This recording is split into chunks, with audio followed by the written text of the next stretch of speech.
Louis? Thanks for that. There's obviously been some big news this lunchtime with David De Gea. Did you think 2 weeks ago, before the deadline closed, that it was possible that he would now be signing a new contract? Yes. Yes, because it's a confirmation what I have always saying to you, that transfers is a process. And there can happen everything, and especially in the end of the process. And of course, I could not preview that, but I had a hope. And I have said always till the end, in spite of all the media was writing that he was going to Real Madrid, no, I don't want to sell him. No. And we didn't sell him, no, he is here. But of course, when Real Madrid has paid the price, what we want, and put the papers in the right order and on time, he was sold. Because I believe also that players wants to play for a club. So, I'm very happy that David De Gea stays, because I believe that he is one of the best goalkeepers of the world. He was my best player last year, not only chosen by the fans, also chosen by his fellow players. So, it's a happy end. When you presumably at some point thought he was going on that Monday night and then got a call to say that the deal has not gone through, what do you think then? I never think. I let the information come to me, and then I make an analysis. So I ask Ed, is it true that Manchester United was sending the papers too late? No. He said no. And the federation wants to make a declaration of that. So then for me the information is for me sufficient. And yeah, at that time I thought only, what David De Gea has to suffer. That I thought. But it's the world of football. It's a crazy world. And I cannot change that crazy world. Will he play tomorrow? You have to wait and see, because I have to judge the training session. The philosophy is still the same. And he knows that. You talked about a crazy world. Does that crazy world come into view when you sign a 19-year-old for 36 million? Is that crazy, the crazy world of football? No. The crazy world of football is that there is a market, and there's a market price. And we cannot have any influence on that price. And I have said to Ed, he is the best of his age. And we need a striker in the future. So we can wait a year, then he's 10 million more expensive. But now we can build him up, and at the right time he can enter in the game. But it's difficult, because the same counts for Januzaj or James Wilson. And we know already in advance. So I have said to Januzaj, I give you opportunities on the position of 9 and maybe on 10. I have done that. And then I have decided, no, it's better for you to go to another environment. Maybe you play more with them than with me. And we can see if you develop yourself more in another environment. It's the same thing what I have said to James Wilson. I've said the same thing. Only, James, you have to go to a championship club, because then I can call you back when my striker is injured, for example. Then we need you. And then you have more play time. But for him, another year in the same way as last year is not good for his development. It's not good for Januzaj. And that's why we let players go. on loan. We don't sell because we believe in the quality of Januzaj and in the quality of Wilson. So Martial will have to be patient, settle in here, and then we might see him later.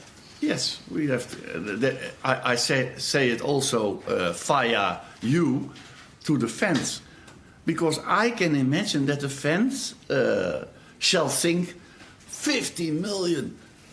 So he has to score. No, he's 19 years old.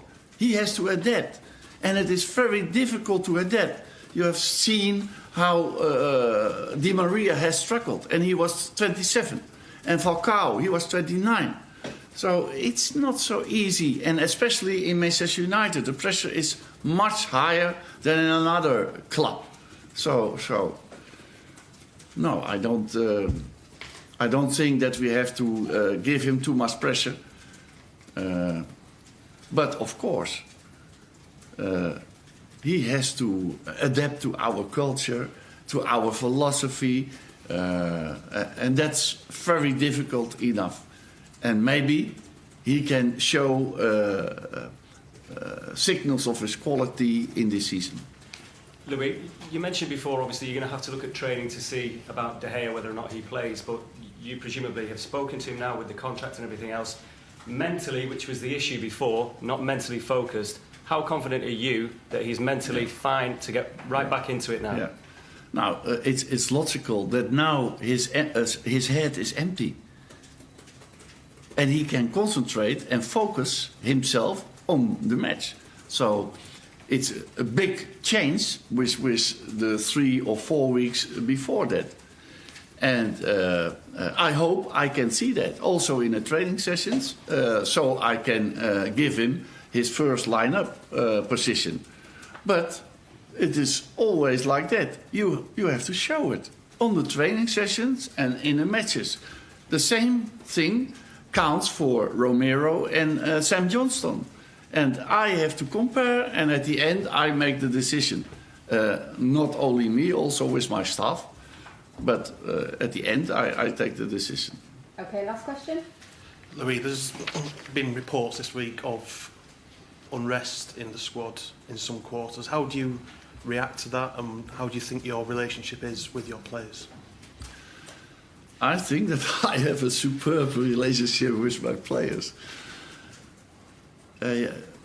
Maybe you have to consider how many players are coming to the manager to say something. In my career as a manager, I didn't have so many players who are coming to say something about the atmosphere in a dressing room, about the way we train or something like that. So it's very positive that players are coming to you. Then you know they trust you. But I have read in the papers things what it is, not what we have talked about. It's also a repeated story. It's not only this year, also last year was the same thing. Because the consequence of our philosophy is that we have to refresh the group.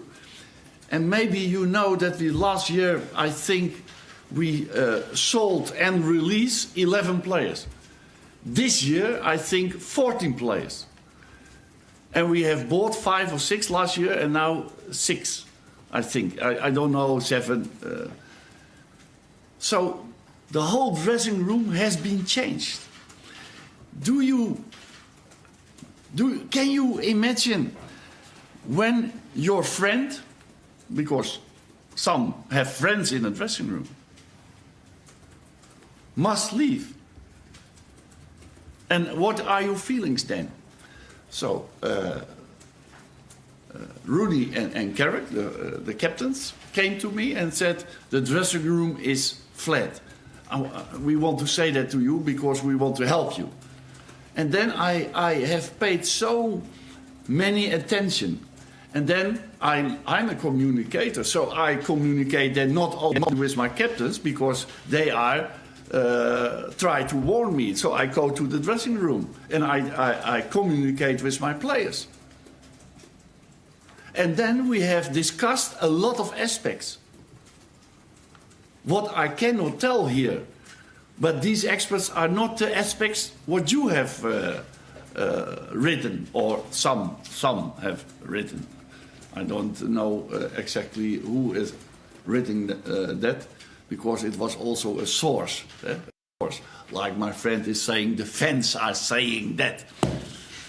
Now the fans are shouting every week, Louis van Gaal's army! Louis van Gaal's army! So also the fans are very satisfied with Louis van Gaal. And my players are also satisfied with me. And an example is that some players are coming to me to apologize for what is written in the papers this week about our relationship. So it's amazing. And I said also Wayne Rooney is the best captain. That's something that I mean, because I had Danny Blind, the father of Daley Blind, and he was always my best captain. And when I say Wayne Rooney is my best captain, then I say something also about Danny Blind. And Danny Blind shall read that and shall be disappointed. Because I said now Wayne Rooney is the best captain. So I say the things always like I feel, but also how it is. So I can